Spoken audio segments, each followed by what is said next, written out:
So, dear friends, I'm very much delighted that we have a very distinguished speaker, Professor Swan Singh from CPOD, who is known for his vast knowledge and experience in strategic studies, security studies, international relations, and he's seen almost everywhere on his views, for his views on China, India's relations, security issues. And I've been knowing him when he was a very young student in GNU, and I was a senior. Even at that time, I was teaching in Satyavati College, and I've seen him growing. And recently, I'm associated with his, Association of Asia Scholars weekly webinars, and I find them. I'm pretty addicted to that now. As we know that his area of specialization is security studies, but today on the eve of 150th year of Gandhi anniversary, it is a kind of homage to Gandhi that he is speaking on Gandhi's revolutionary ideas and their significance in the contemporary world.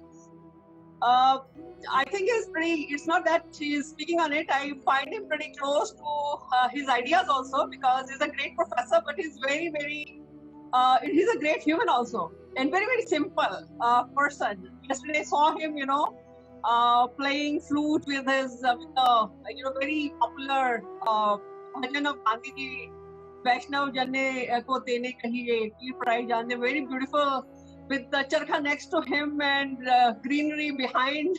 It's a very beautiful ambience. So I think I was very happy to participate in that program visually and virtually. So today we look forward to hear him on Gandhi.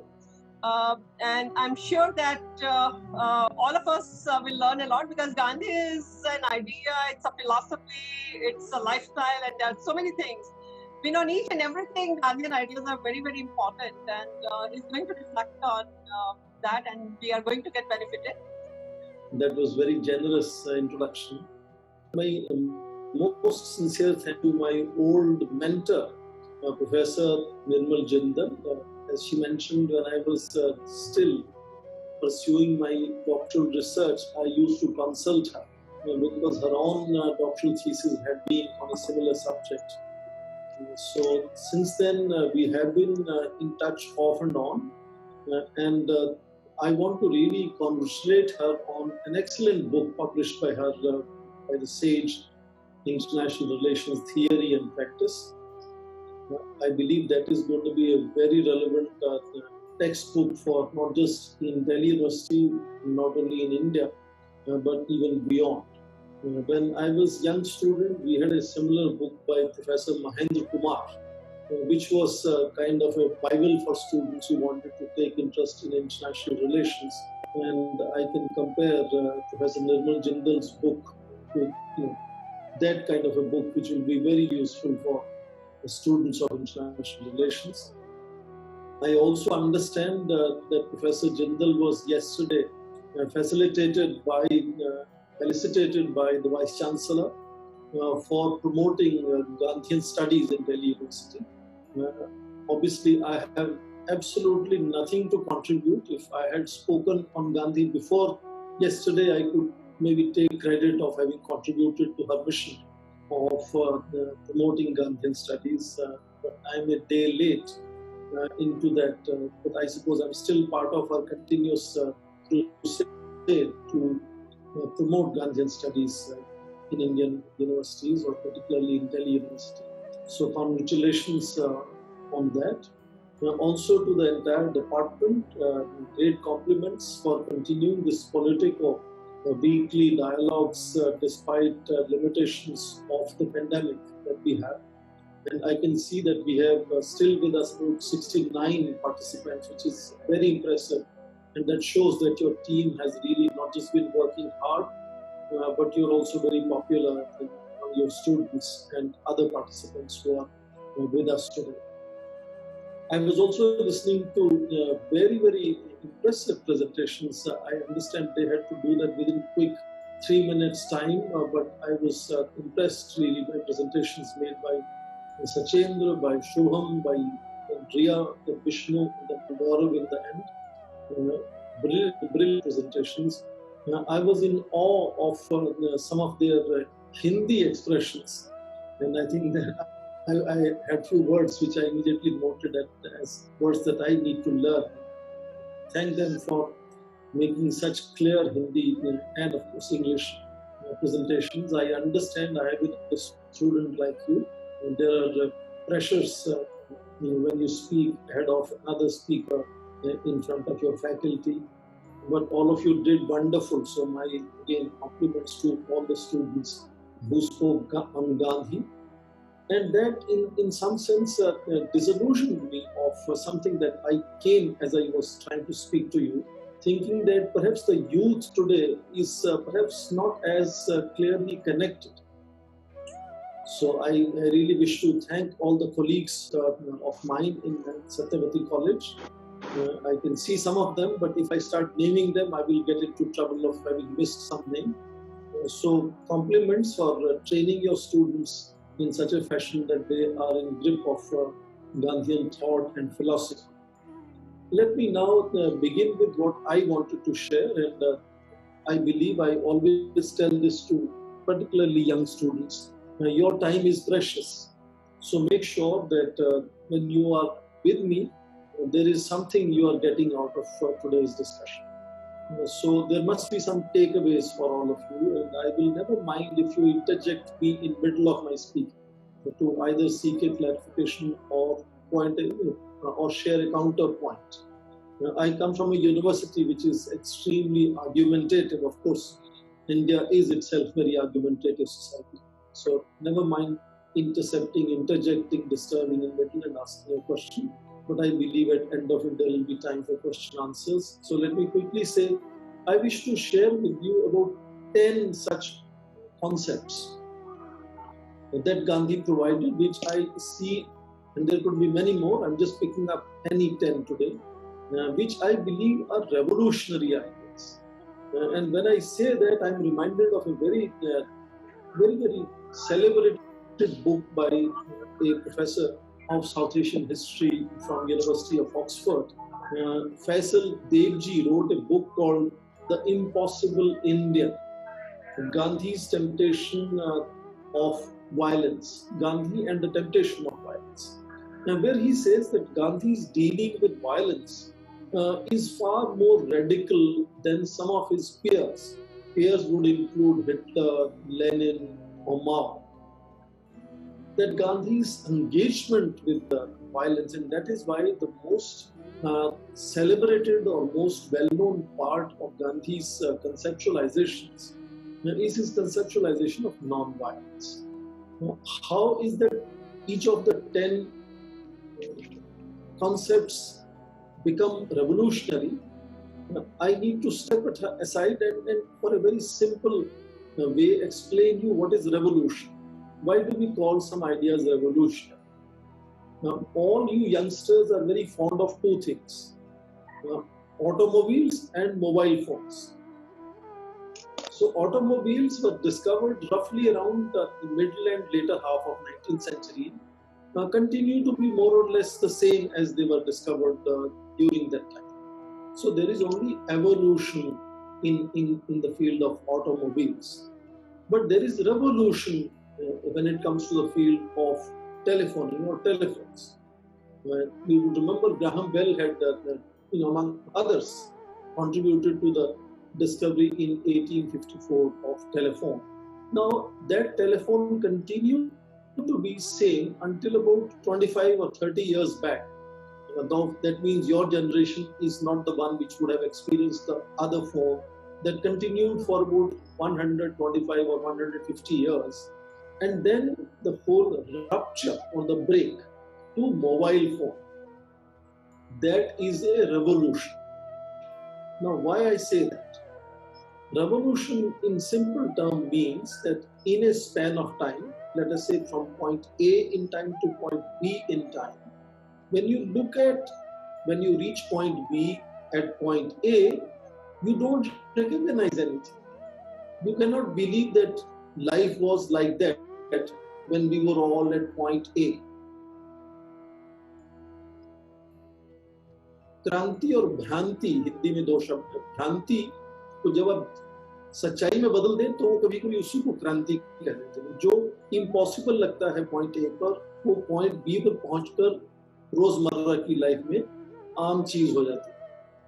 तो क्रांति ऐसी चीज है जो इतनी तेजी से बदलाव लाती है कि आप उस एक खास फेज के बाद कल्पना भी नहीं कर सकते कि उस टाइम पीरियड की शुरुआत में आप कैसे थे और क्यों थे वैसे।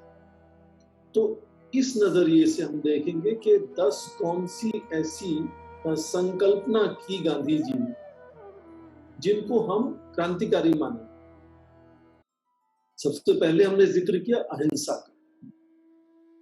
तो हालांकि भारत के इतिहास में, हमारी सभ्यता में एक खास जगह रही है अहिंसा की, वो चाहे बुद्धिज्म को लेकर हो या अशोक सम्राट की बात हो, और उसी अहिंसा को एक क्रांतिकारी आंदोलन में कैसे बदलना।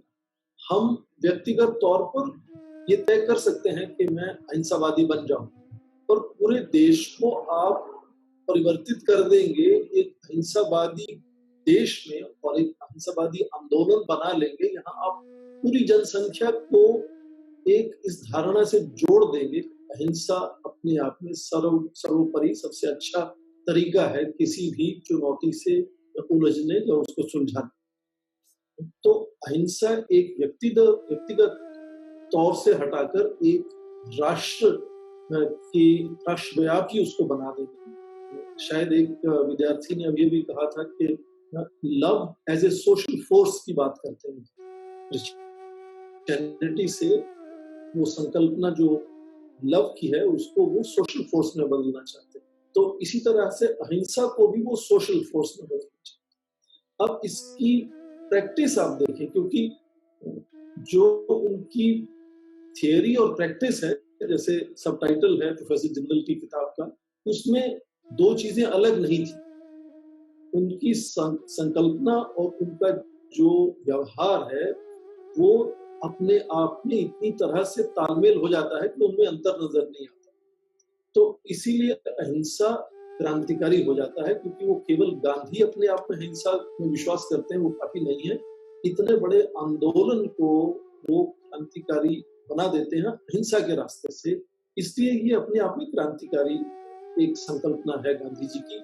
और शायद इसकी जो महत्वता है, जो महत्व है इसका, वो तब समझ में आता है कि जब आप क्रांति या हिंसा की बात करें तो उस वक्त ब्रिटिश साम्राज्य तो विश्व का सबसे ताकतवर साम्राज्य था, और हिंसा के तरीके से उनसे कुछ जीतना चाहते तो शायद संभव नहीं था।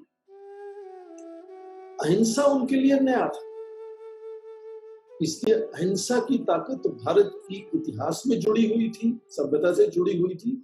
और खासकर जब उसका आमना सामना ब्रिटिश साम्राज्य से हुआ तो वो ब्रिटिश साम्राज्य को कमजोर और भारत के आंदोलन को प्रभावी बनाती है। तो ये इतनी गहन सोच गांधी जी की थी कि ये अहिंसा का रास्ता अपनाएंगे तो हम ब्रिटिश साम्राज्य से ज्यादा शक्तिशाली हो जाए।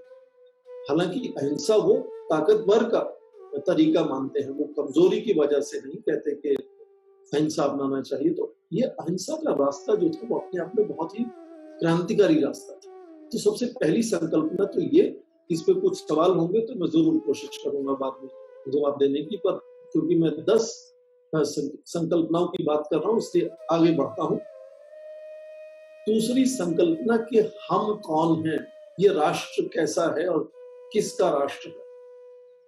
गांधी जी खुद कहते हैं हिंद स्वराज में, अपनी उन्होंने किताब लिखी थी जब वो भारत से इंग्लैंड जा रहे थे शिप पर, छोटी सी पुस्तक है, आपको पढ़नी भी चाहिए, कि उनकी संकल्पना भारत में तब उसका सृजन हुआ जब वो भारत को छोड़कर बाहर जाते हैं।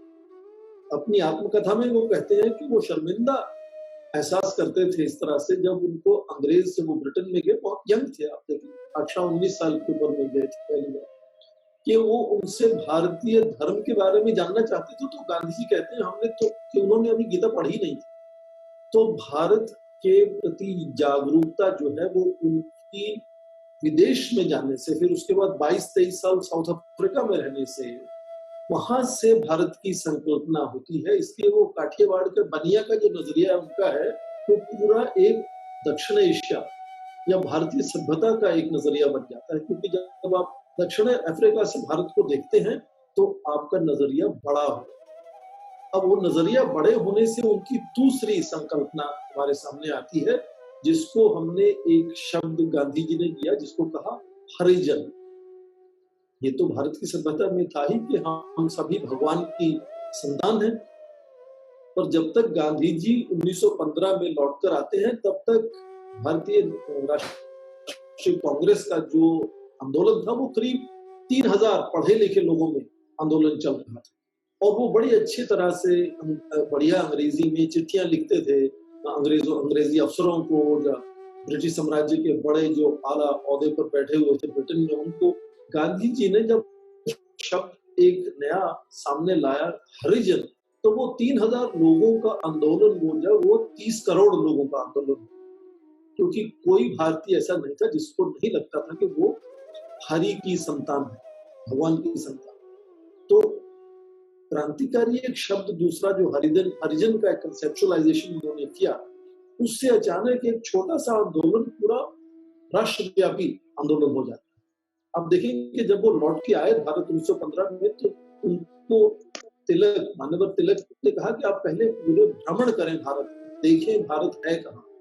तो एक तो उनकी संकल्पना भारत के बारे में जो ब्रिटेन में और साउथ अफ्रीका में हुई, फिर भारत भ्रमण से उनकी जो संकल्पना भारत की हुई, वहां से निकला ये शब्द हरिजन। तो इसलिए उन्होंने ये शब्द देते ही देखिए क्रांतिकारी उसका असर प्रभाव कि छोटा सा आंदोलन जो 3000 लोगों का था वो 30 करोड़ लोगों का आंदोलन। तीसरी संकल्पना उन्होंने की फास्टिंग की, कि क्या हथियार हो सकता है भारत का ब्रिटिश साम्राज्य से जूझने के लिए, और कौन सा ऐसा हथियार है जो गांधी जी अपनाए तो सारा भारत अपना लेगा अपने आप।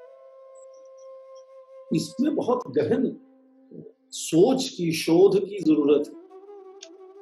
आप देखिए कि जब गांधी जी ने अपना आंदोलन भारत में शुरू किया, उस वक्त का भारत, आप शशि थरूर की यदि किताब पढ़ते हैं तो उसमें बताया है कि डी इंडस्ट्रियलाइजेशन ऑफ इंडिया हुआ था पूरे 200 साल में अंग्रेजों के अंदर भारत। तो जब गांधी जी भारत आए, भ्रमण किया, तो उन्होंने देखा कि ज्यादातर भारतीय अक्सर भूखे रहते हैं। दो वजह से, या तो पेट भर खाना है नहीं उनके पास, और जिनके पास पेट भर खाना है वो भगवान से इतना डरे रहते हैं कि भगवान के प्रति वो हमेशा व्रत रखते हैं। तो फास्टिंग उन्होंने देखा ये तो हमारे लिए बहुत आम बात है।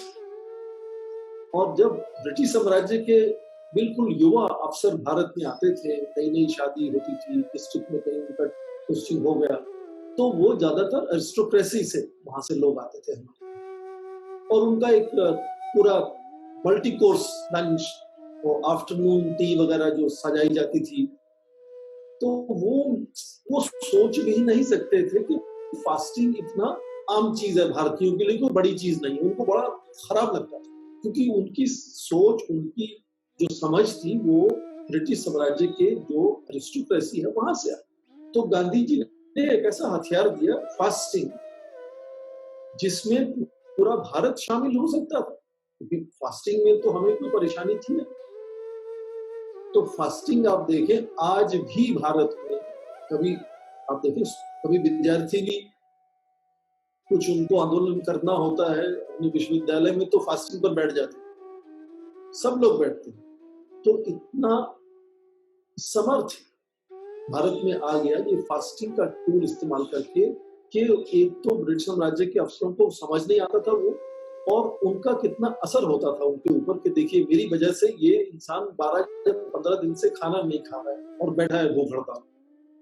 तो ये क्रांतिकारी सोच जो है, कैसे उसका परिवर्तन और असर होता है भारत के स्वतंत्रता आंदोलन में। चौथा संकल्पना मैं कहूंगा सत्याग्रह की बात करते हैं। भारत के इतिहास में शायद हमेशा ही त्याग को बल से ज्यादा दर्जा दिया गया है। Ultimate power in Indian culture is power to give away. त्याग को बहुत ऊंचा माना गया, तो सत्याग्रह त्याग से जुड़ा हुआ है बहुत गहन।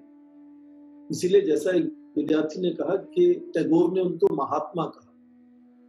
मैं अक्सर ये भी कहता हूँ कि पोरबंदर में 1869 में मोहनदास करमचंद गांधी का जन्म हुआ था, और उसके बाद जब वो पहली बार 1893 में साउथ अफ्रीका जाते हैं, तो मैरिट्सबर्ग एक जगह जहां उनको रेलगाड़ी से निकालकर बाहर फेंक दिया जाता है, वहां से शुरुआत होती है महात्मा के जन्म।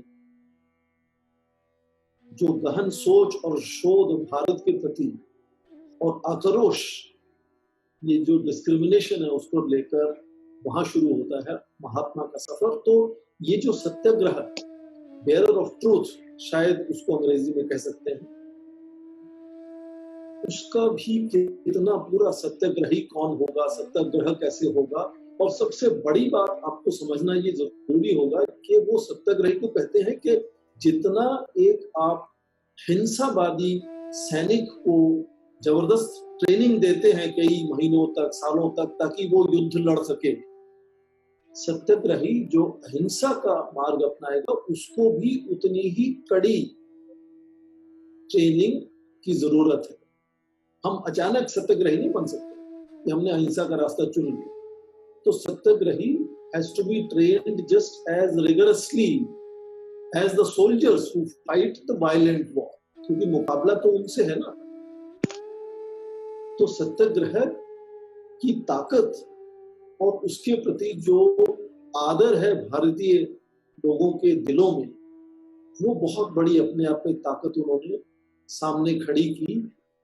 आप देखें कि चौरा चौरी इंसिडेंट जब हुआ, उनके नॉन कॉपरेशन मूवमेंट जब पूरे जोर पर था, तो उन्होंने कहा कि नहीं, ये मेरा आंदोलन नहीं रह गया, ये तो हिंसा का इस्तेमाल हुआ है इसमें।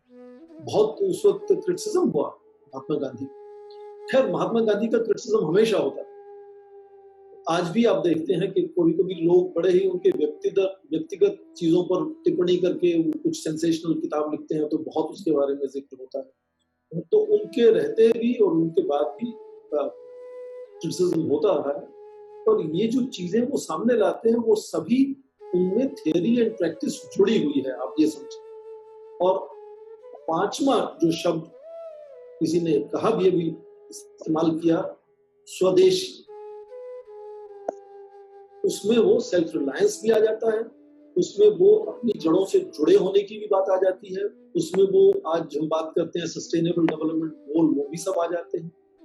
तो क्यों ना हम सेल्फ रिलायंट हो और स्वदेशी चीजों का यूज करें। और जब वो बाहर की चीजों का बहिष्कार करते हैं भारत में, तो राउंड टेबल कॉन्फ्रेंस में जब लंदन जाते हैं तो मैनचेस्टर भी जाते हैं, क्योंकि उनको ये अंदर से समझ है कि मैनचेस्टर की फैक्ट्रियों पर और वहां की जो लेबर है उस पर असर पड़ने वाला है भारत का जब बहिष्कार चलेगा विदेशी कपड़ों के ऊपर। तो उनको मिलते हैं, उनको समझाने की कोशिश करते हैं कि ये बहिष्कार भारत में जरूरी है, क्योंकि just like your livelihood is important, livelihood of India's cottage industry is equally important, livelihood of those craftsmen also important. छठी जो बात शायद फिर से एक विद्यार्थी ने कही थी, स्वदेश। अब आप किसी आम आदमी की धारणा कीजिए, गांधी जी आम आदमी से कितने जुड़े हुए हैं। इसीलिए आप देखिए, कभी उनको आप कोई एक ऐसे लाइन खींचते सफेद कागज तो आपको गांधी जी उसमें नजर आ जाते। उनका जो सिंप्लिसिटी है वो बहुत इंपॉर्टेंट। और इसीलिए आप किसी बिल्कुल आम आदमी से पूछें कि आप घर कब जा रहे हैं, या वो स्वदेश कब जा रहा है, या उसको पूछें कि उसकी धारणा समझ क्या है स्वदेश को लेकर, तो स्वदेश में उसको केवल अपना घर, ईंट पत्थर और घर का सामान नजर नहीं आता। आम आदमी की धारणा स्वदेश की ये है कि वहां की वनस्पति, वहां के पक्षी, जानवर, वहां की जो नदियां हैं, जंगल हैं, पशु हैं, जो उनके रीति रिवाज हैं, स्वदेश की धारणा में वो सब जुड़े हैं। तो जो टेरिटोरियलिटी है नेशन स्टेट की, वो तो हमारे लिए एलियन है। भारत की सभ्यता में स्टेट वॉज नेवर टेरिटोरियल। ये तो यूरोप से हमें कॉन्सेप्ट मिला कि आप टेरिटोरियल हैं। तो गांधी की जो धारणा है वो एक होलिस्टिक धारणा है कि स्वदेश क्या है, और उससे स्वदेशी और स्वदेश से सेल्फ रूल भी जुड़ा हुआ है अंग्रेजी में, और उसी से जुड़ा हुआ है सर्वोदय, शायद इसका जिक्र भी हुआ। तो सातवां जो संकल्पना है वो सर्वोदय है, क्योंकि कुछ लोगों के बहुत तेजी से आगे बढ़ जाने से समाज आगे नहीं बढ़ता,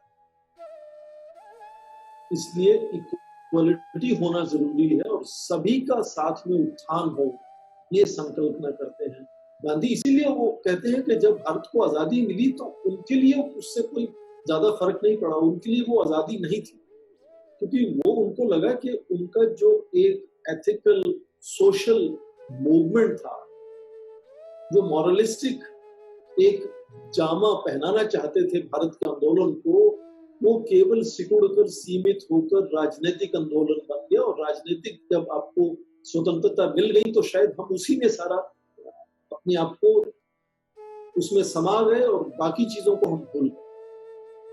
गांधी जी एक सभ्यता में क्रांति लाना चाहते थे, संस्कृति में क्रांति लाना चाहते थे, इसलिए उनके लिए ये राजनीतिक स्वतंत्रता अपने आप में कोई बड़ी चीज नहीं, इसलिए उनको लगा ही नहीं कि कोई बहुत बड़ी चीज हो गई 15 अगस्त। नाव खाली में वो बैठे हुए थे, कोशिश कर रहे थे कि सोशल हार्मनी कैसे बनाई जाए, कम्युनल हार्मनी कैसे बनाया जाए। आप सबको मालूम होगा कि वो पाकिस्तान जाने की बात कर रहे थे उस वक्त। इनफैक्ट आप शायद आपने पढ़ा ही होगा, नाथुराम गोडसे की अपनी जो ट्रायल हुआ उसमें जो स्क्रिप्ट है उसमें आप पढ़ सकते हैं, कोटेशन है, उन्होंने लिखा क्यों उन्होंने असैसिनेशन करना पड़ा गांधी जी का। वो कहते हैं he did so, and I'm quoting now, to thwart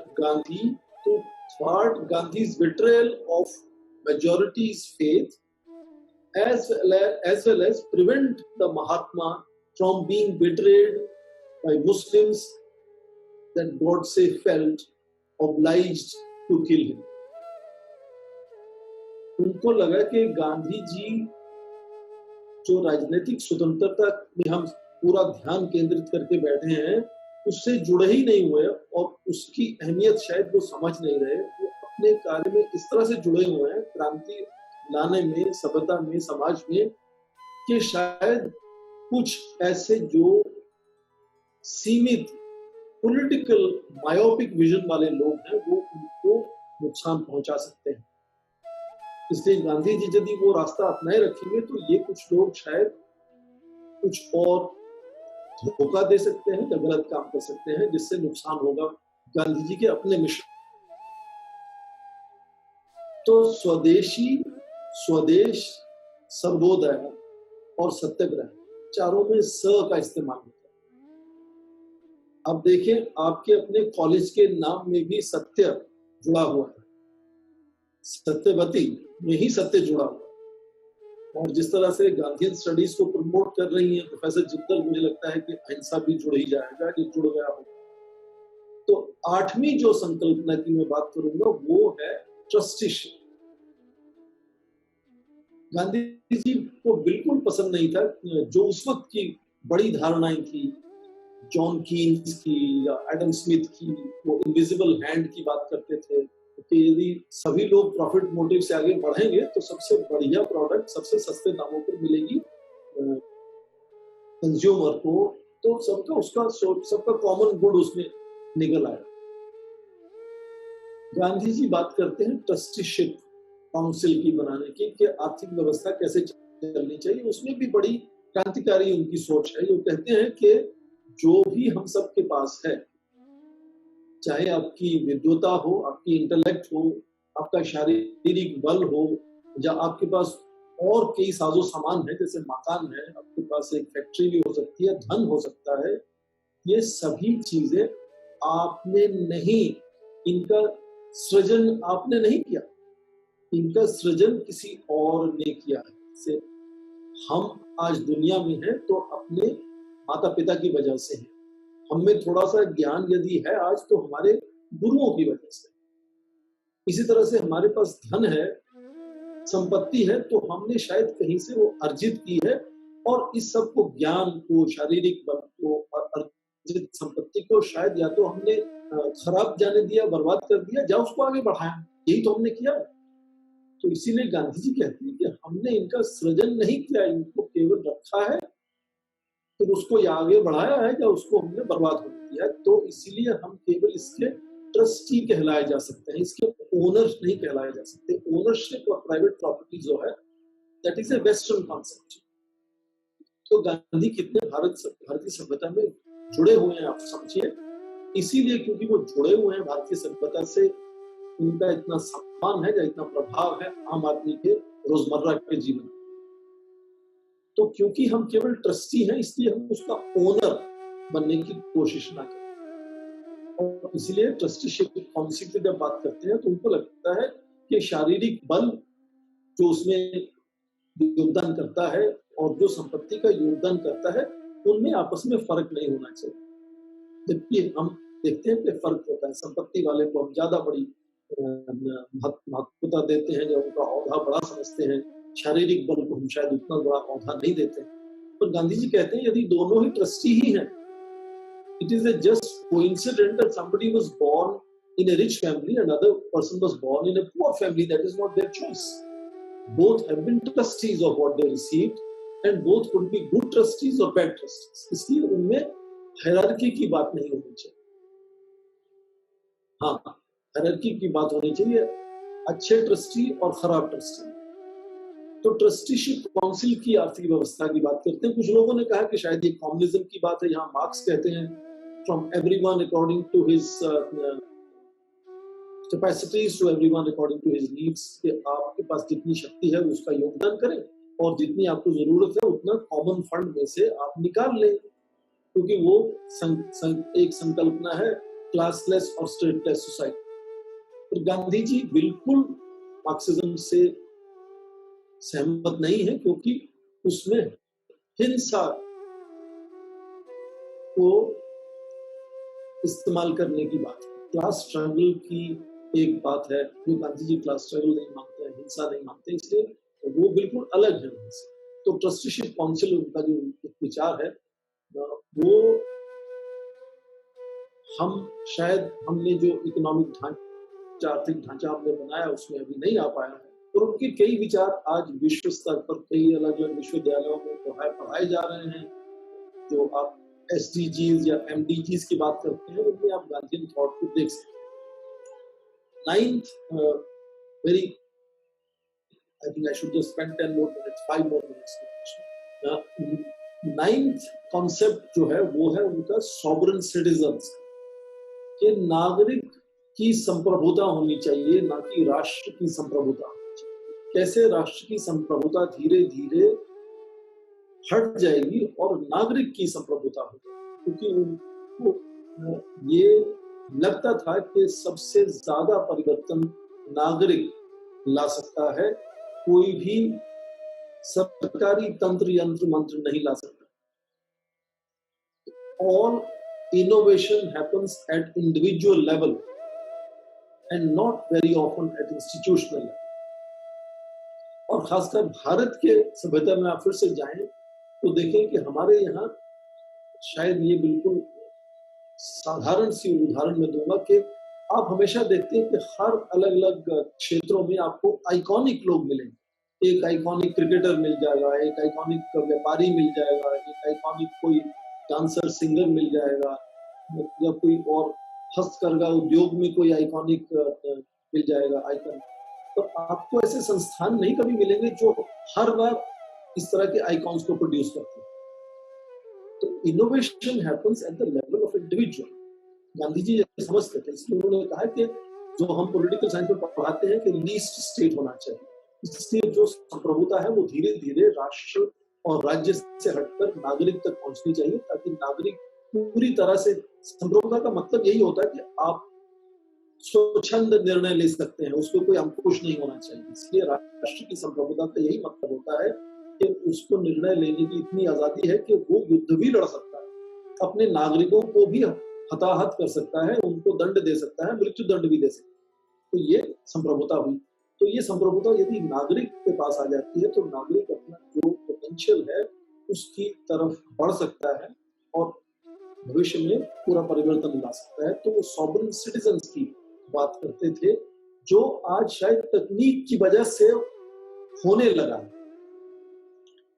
आज हम सबको रोजमर्रा की जिंदगी में राज्य के जो संस्थान है उनसे परमिशन नहीं लेनी पड़ती। जब मैं छोटा था तो मुझे याद है कि आपको एक ट्रांजिस्टर रेडियो खरीदने के लिए भी परमिट लेना पड़ता था।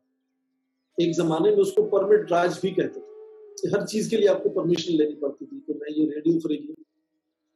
आज आप सभी कितने संप्रभुत्व आपका हो गया है कि आप रोजमर्रा में क्या करते हैं ये सरकारी संस्थानों को पता भी नहीं होता और उनको उससे मतलब भी नहीं। Thanks to information and communication technology आप दुनिया भर में भ्रमण करते हैं बिना भ्रमण किए। अभी जैसे हम आपस में बात कर रहे हैं, कोई आपको वीजा नहीं चाहिए, ऑनलाइन आप कहीं भी जाकर बात कर सकते हैं, कितनी भी आप सूचना पढ़ सकते हैं उसके बारे में। तो एम्पावरमेंट ऑफ सिटीजन जो तकनीक से हुआ है आज पिछले 20-22 साल, मैं अक्सर ऐसे कहता हूं अपने विद्यार्थियों को कि आपके जो ग्रैंड पेरेंट्स थे, जितनी सूचना इकट्ठी करने में उनको 10 या 15 साल लगते थे, वो आपके फोन पर अभी उतनी सूचना 30 सेकंड से 1 मिनट में आप ढूंढ सकते हैं। और उसका ये भी मतलब है कि ह्यूमन ब्रेन ने आज तक इतनी तेजी से इतनी ज्यादा सूचना को कभी प्रोसेस नहीं किया है। इतनी सूचना आपको मिल सकती है आज छोटे छोटे डिवाइस यूज करके। तो जो हमारी मनुष्य की पूरी इतिहास है उसमें कभी भी शायद इतनी सूचना का सामना नहीं करना पड़ा किसी भी व्यक्ति जितना आज हमें करना। तो वो सूचना को हम ज्ञान में बदल सकते हैं यदि हम सूचना को अच्छे से पढ़ते हैं, विश्लेषण करते हैं। और ज्ञान अपने आप में बहुत ताकत है, नॉलेज इज पावर अंग्रेजी में कहते हैं। तो सॉवरेन सिटीजन्स की धारणा ये गांधी जी ने करीब आप माने कि ये 80 या 90 या 100 साल पहले ही कर दी थी। और शायद आज ये हम सामने देख रहे हैं। और 10वीं और आखिरी मैं बंद करूंगा, और भी कई संकल्पनाएं हैं पर मैं इसके बाद बंद कर दूंगा। उन्होंने सेल्फ रिलायंट विलेज रिपब्लिक्स की बात की। ये जो पूरा पर्यावरण का संकट है हमारे ऊपर, जो अर्बनाइजेशन की क्राइसिस है हमारे पास, ये शायद वो एंटिसिपेट कर पाए उस वक्त। ये तकनीक का इतना ज्यादा इस्तेमाल शायद काउंटर प्रोडक्टिव हो सकता है, इसलिए वो स्मॉल विलेज रिपब्लिक्स की बात करते हैं कि भारत जो है वो गांव में रहता है। हालांकि धीरे धीरे ये बदलाव आया है, पर ज्यादातर भारत आज भी गांव में। तो इसलिए उनको लगा कि यदि गांव को हम सबल बनाएंगे, मैं आजकल 40 साल के बाद में फिर से उनकी आत्मकथा पढ़ा रहा हूँ आजकल। और एक उनका जो ये सारे सीरीज ऑफ लेख हैं उनके जो कंपाइल किए गए आत्मकथा में, और एक इस आर्टिकल में यहाँ टाइटल था निर्बल के बल।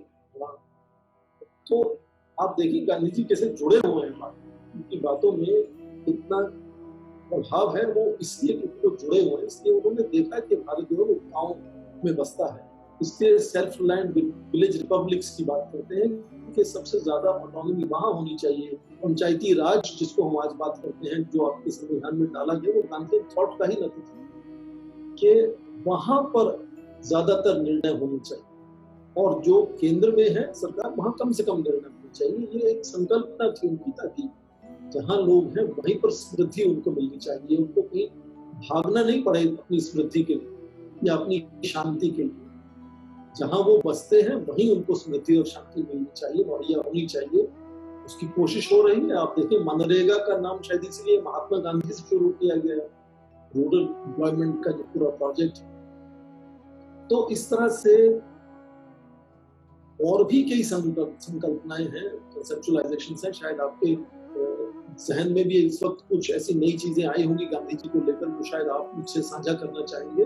मैंने जस्ट कोई 10 चीजें चुनी और सोचा कि आपको उनके बारे में बात करूंगा कि वो किस तरह से क्रांतिकारी हैं और कितनी गहन सोच या शोध से उन्होंने ये ढूंढा होगा कि क्या चीजें ऐसी हैं जो क्रांतिकारी हो सकती हैं और बहुत गहरी जड़ें हैं इन सब संकल्पनाओं की भारत की सभ्यता में, भारत के रोजमर्रा के आम आदमी के जीवन में, और ऐसी चीजें जो हर आम आदमी कर सकता है। उसके लिए कोई बहुत ज्यादा समृद्ध होने की आवश्यकता नहीं है, गरीब भी कर सकता है और जो समृद्ध है वो तो कर ही सकता है, वो भी कर सकता है। तो गांधी जी का जो एक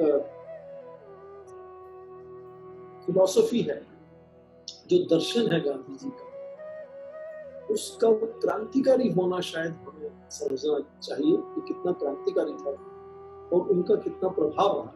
और शायद विश्व में इतनी जल्दी से उसको समझा इसलिए नहीं गया क्योंकि आपने देखा कि 20वीं शताब्दी को हम पूरे मानव इतिहास की सबसे ज्यादा हिंसात्मक शताब्दी कहते हैं। उसमें नाजिज्म आया, फासिज्म आया, 2 विश्व युद्ध हो गए उसमें, तो इसलिए शायद हिंसा पर केंद्रित रहा ज्यादा ध्यान लोगों का, और अहिंसा के उदाहरण ज्यादा नहीं हो पाए। बहुत से उदाहरण हुए, ऐसी बात नहीं, उदाहरण नहीं हुए। अभी किसी विद्यार्थी ने कहा कि वो चाहे नेल्सन मंडेला हो, ऑंग सान सू ची हो, जोमो केन्याटा और कई अफ्रीकन लीडर्स हो, और बहुत से उदाहरण है। आज भी जो सिट इन है, जो तहरीर स्क्वायर की बात होती है ट्यूनीसिया में, या सिट इन वॉल स्ट्रीट में होता है, जब फास्टिंग होती है रोज, तो उसमें गांधी के दर्शन की एक झलक मिलती है उसमें। और जब भारत एक उभरती हुई शक्ति की तरह से सामने आता है तो भारत की सभ्यता, भारत के विद्वानों को है कुछ ज्यादा ध्यान दिया जाएगा पूरे विश्व में। और शायद ये हमारी जिम्मेदारी हो जाती है उस वक्त कि हम ये जो योगदान है गांधी का, और कितना क्रांतिकारी है उनका योगदान, इतनी सारी नई संकल्पनाएं जो उन्होंने सामने रखी हमारे, ये हमें शोध में लाकर पूरे विश्व को तो बतानी ही चाहिए। शायद अपने लोगों में भी अभी इसको पूरी तरह से जानने और बताने की जरूरत है। तो मैं इससे अपनी वाणी को विराम दूंगा।